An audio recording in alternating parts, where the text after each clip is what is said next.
Виждате голям огън.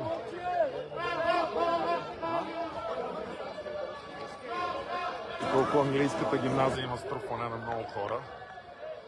Много трудно се диша. Смятам, че хората, които не заслужават да се наричат походни избраници, всъщност преминаха лично за мен много от моите червени линии. Първо с бюджета, второ с решенията, които гласуват всеки ден в Народно събрание, начинът по който потъпкват закони, процедури и се смятат за ненаказани.